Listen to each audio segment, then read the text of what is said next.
Hi, this is Irving Steele, your host of Local Issues, and today we are really excited and grateful for a special guest coming here from out of town.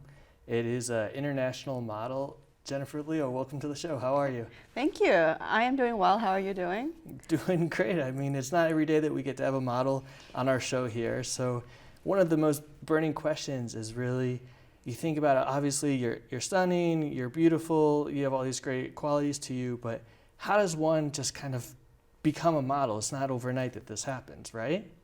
I think for me, I kind of had to really chase it. So I always had to go for it.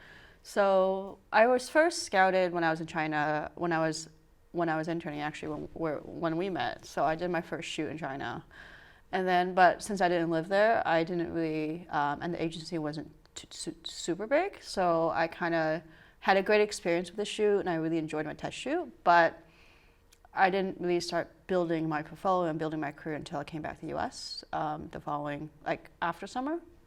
So in LA, I did a little bit of work, but in college, I was kind of not as focused in modeling, and then I started to get more focused when I moved to New York. Okay. And also the industry was a little bit bigger in New York, so it was easier to get work as well. And then it kind of built from there, because you meet people, you do a job, you meet some people, and then that job, if that job goes well, they refer you to other jobs, and then you kind of build a portfolio that way. And also in the beginning, it's a lot of test shoots. It's a lot of what I call pay your dues, so to speak, because usually you're not paid for those shoots. You're like kind of testing with the photographer, or you're testing with the brand, or you're testing with the makeup artist, to kind of show them that you could do the work, and then the paid jobs come after the test shoots. Okay. So. And even taking one step back before that, was it something growing up that you kind of thought about, you're interested in fashion, or was there one pivotal moment that kind of took you down this path of the modeling career? I've always been interested in fashion. I think when I first saw my first magazine, growing up in LA, it got me kind of interested. But also when I was growing up, there wasn't as many Asian faces on the magazine, so that was always a question I had growing up, was how come there weren't many Asian faces? People looked at me on, not even in the cover, but like in the magazine itself. So, and it was just, when I first did my shoot, it was like so much fun, because the premise of a model, I think, is you're representing the brand.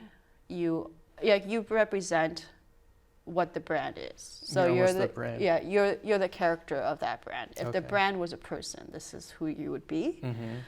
And in order to sell that product or sell that brand, you're creating the fantasy, because marketing is like, you usually buy something if you want to emulate that brand, or you want to emulate that look, especially for fashion.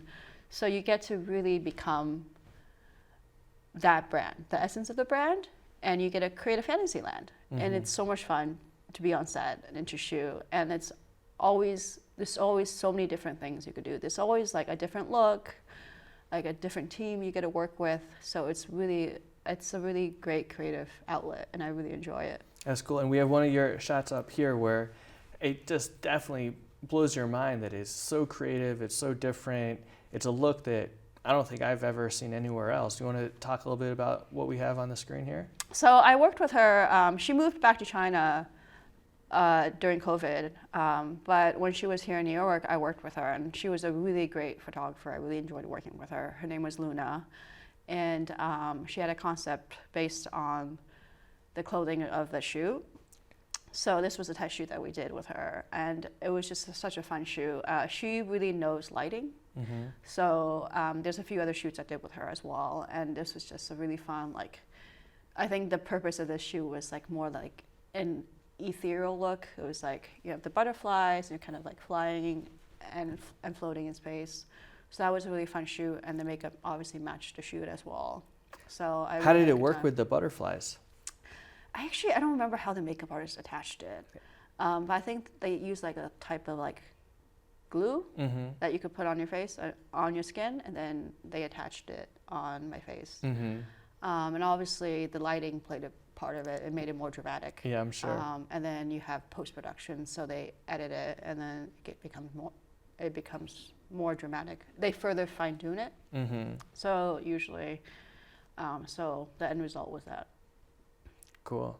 I'm sure as you build the different relationships with the photographers, you can take the quality of your product to a whole new level. Is it a lot of that relationship building? It's not the first time that you do something with someone, it's the perfect time. Then it's next time maybe you learn how they have their different strategies and how they use the lighting.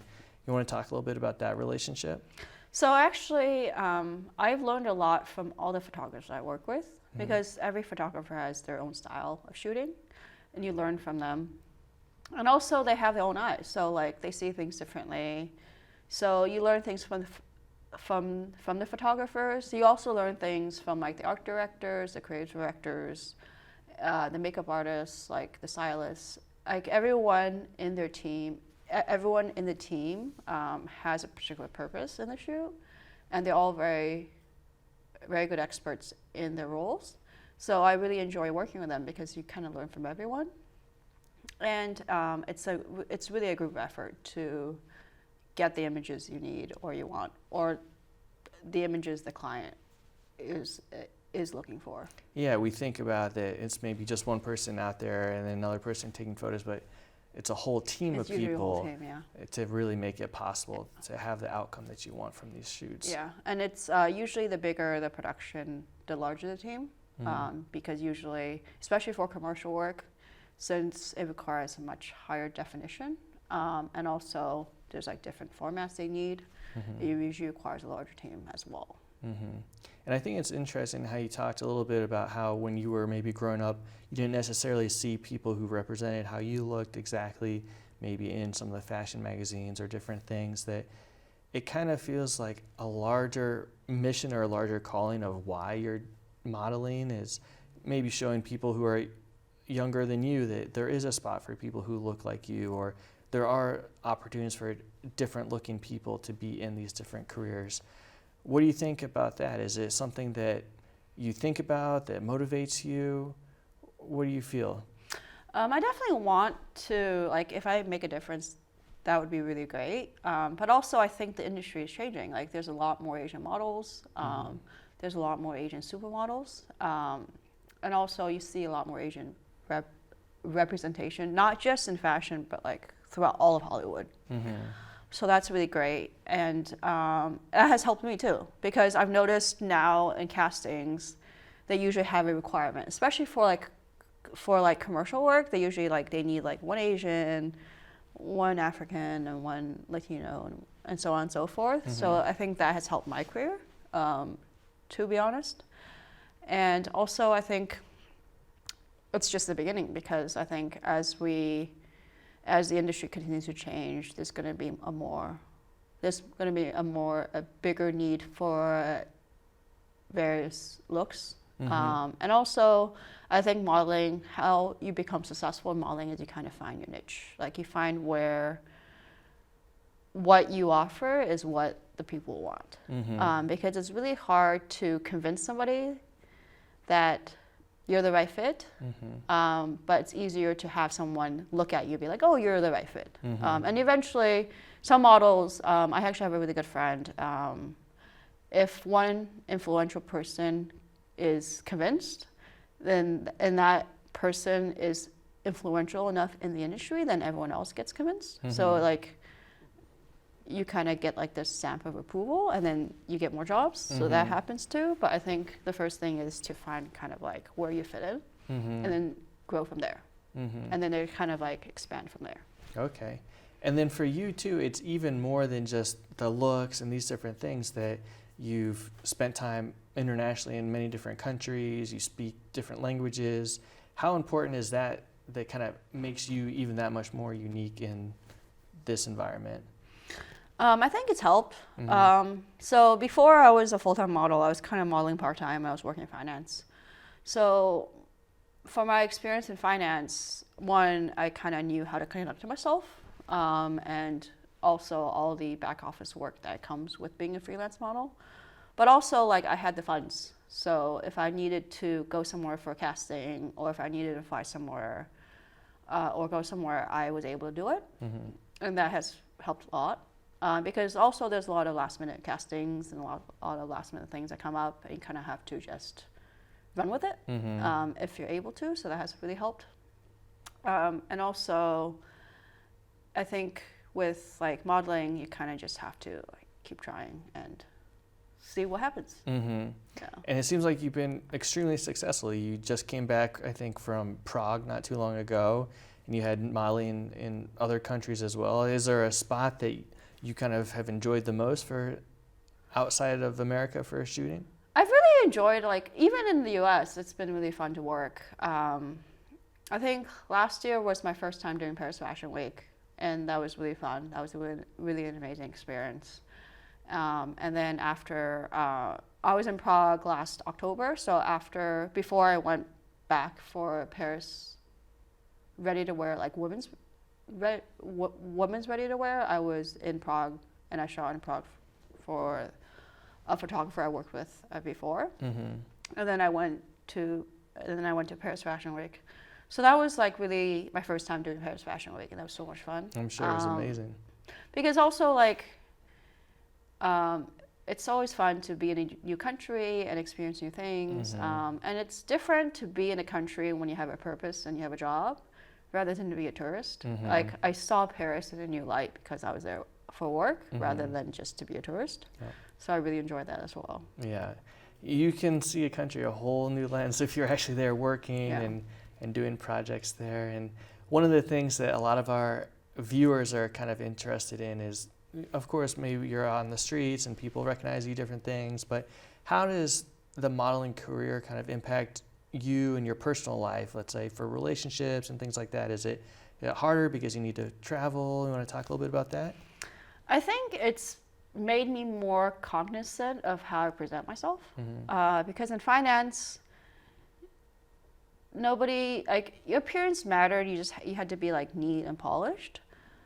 But I think in fashion it's a lot more important, because you could meet anybody on the street, and then that could be your next they could be a casting director, they could be an agent, and then you could like kind of move on along in your career. So you always have to kind of be prepared. And I've learned how to dress differently over the years for that, to be more prepared and to look more like a model, basically. And also, I think I've learned to be patient, because sometimes you just have to wait. Like, you submit yourself, or your agent submits, and you're just waiting. And you've done everything you can to that point. Like, you did the best for your portfolio, like your agent packaged your portfolio the best he or she could, and you're just waiting for feedback. And it's just, it is what it is. It's part of the industry. So like, Must be tough just waiting like that. I've learned a lot of patience. Yeah, it's just like sometimes it's part of the industry. You just have to wait. And even if they pass you over for this job, they could still come back to you for another job. So you kind of have to just be patient sometimes. And that I've never been that patient before. Like in finance, it was always like, if I wanted something, I went after it, and eventually I got it. If I worked hard enough, I got it. I didn't really have to wait as much. But in like fashion, I kind of had to wait a bit more, and it's taught me a lot of patience. I'm sure. Well, patience, I guess some people say that's a virtue, so yes. Could be helpful. And I'm really curious too about how your family perceives you choosing this path of modeling. My parents are not too crazy about it. And I still do work in finance to a certain degree, so they can't really say much because I'm independent, but they're not too crazy about it. But I understand where they're coming from. And I think ultimately, like, I want to see where this takes me. So I'm comfortable with the path I've chosen.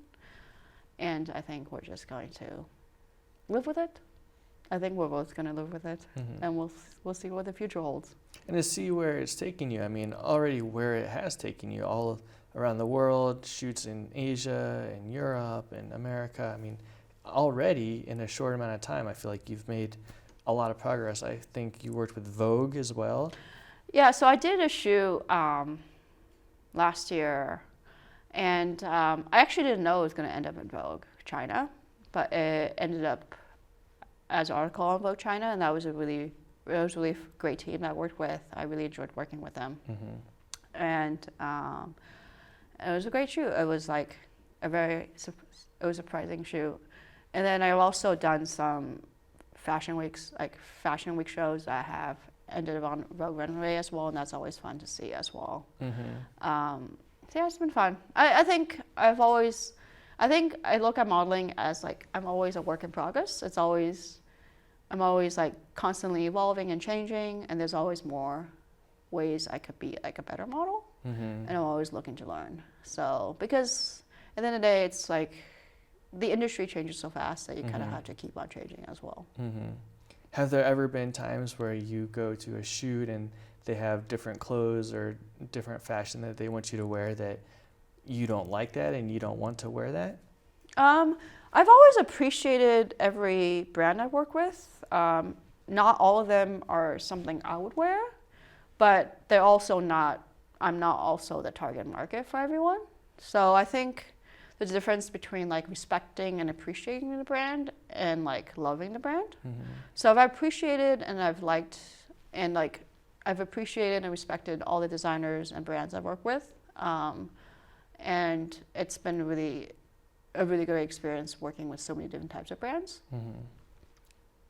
If there are people watching who are maybe thinking about modeling or they heard it's something they want to take a path down, what would you say is some advice or kind of words of wisdom from your own path looking back on that? I think if you really want to do this, you should definitely go for it. Earlier better than later, because I think the industry values youth still. So it's much easier to get started when you're like 18 as opposed to like 28. So if you want to do this, I would suggest you start sooner than later. And also be prepared, because you're going to get a lot of no's before you get a yes. Or you might get lucky and just get a yes right away. You never really know, but the majority of us get more no's than yeses. And so it teaches you a lot of resiliency. Yeah, you kind of have to keep at it until you get your one yes that changes your career. And then also I think the easiest path would be to, if you want to do it, then to first start submitting to agencies, because a lot of the times agencies will develop you, will kind of guide you to the best path forward. They'll like help you explore different markets to see where it fits. And agencies don't require professional shoots. You could just use your phone and take some digitals. So like it's just like your headshot, full body, and some 3/4. Usually the instructions are on the page itself. You could submit online. And I think that's the easiest way to get started, is to find an agency to work with first. Okay. And probably it's a lot easier to be in a big place like New York City, LA, Boston, Paris. Is that right? Does the location matter quite a bit for a modeling career? I think it matters to a certain extent, but when you start out, it's so different now that you could submit yourself. Since you have the internet, any big agency has a website, and they always have like a model page or like a contact us page. So you don't need to be in a big city to submit. So you could submit from wherever you are as long as you have internet connection. And then if they want to see you, then yeah, you have to fly, or it's easier to see them if you're in that city already. So I would say if you're in a big city, then yeah, submit to that location for the agency. But if you're not, then just submit to the closest location. Okay. Gotcha. And a lot of people are curious how they can maybe find out more about you or follow you and find out more about your photos. How would people be able to get in touch? So I'm the most active on my Instagram. So my Instagram is Tiger and Fur, TIGERINFUR, and that's where I post a lot of what I've been up to, and they could find me that way. Awesome. Well, really appreciate you taking the time out of your schedule to come and talk about some of your career and wishing you the best for future steps moving forward as well. Thank you. It was a pleasure.